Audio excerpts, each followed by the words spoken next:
Now, how many of you have run a business with a spreadsheet by hand like my dad did for his small printing business in Philadelphia? A lot less. Well, that's the way it was done for hundreds of years. I first learned to program back in 1966 when I was 15, just a couple months after this photo was taken.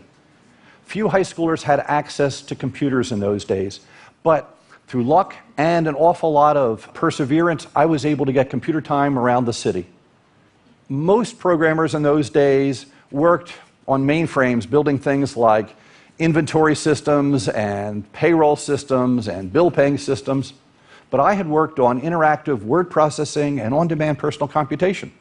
Instead of thinking about paper printouts and punch cards, I imagined a magic blackboard that if you erased one number and wrote a new thing in, all of the other numbers would automatically change, like word processing with numbers.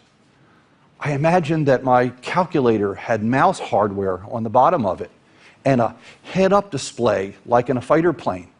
And I could type some numbers in and circle it and press the sum button, and right in the middle of a negotiation, I'd be able to get the answer. Now I just had to take my fantasy and turn it into a reality. So I decided to build a prototype. I went to a video terminal connected to Harvard's time-sharing system and got to work.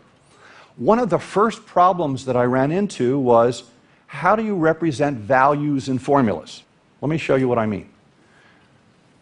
I thought that you would point somewhere, type in some words, then type in somewhere else, put in some numbers and some more numbers, point where you want the answer, and then point to the first, press minus, point to the second, and get the result. The problem was, what should I put in the formula? It had to be something the computer knew what to put in, and if you looked at the formula, you needed to know where on the screen it referred to. Instead, why not, instead of allowing you to put values anywhere, I'll restrict you to a grid. Then when you pointed to a cell, the computer could put the row and column in as a name.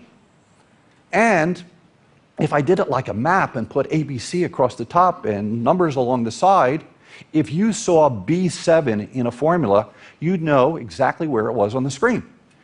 And if you had to type a formula in yourself, you'd know what to do. Restricting you to a grid helped solve my problem. It also opened up new capabilities, like the ability to have ranges of cells. But it wasn't too restrictive. You could still put any value, any formula, in any cell. And that's the way we do it to this day, almost 40 years later. My friend Bob and I decided that we were going to build this product together. I did more work figuring out exactly how the program was supposed to behave,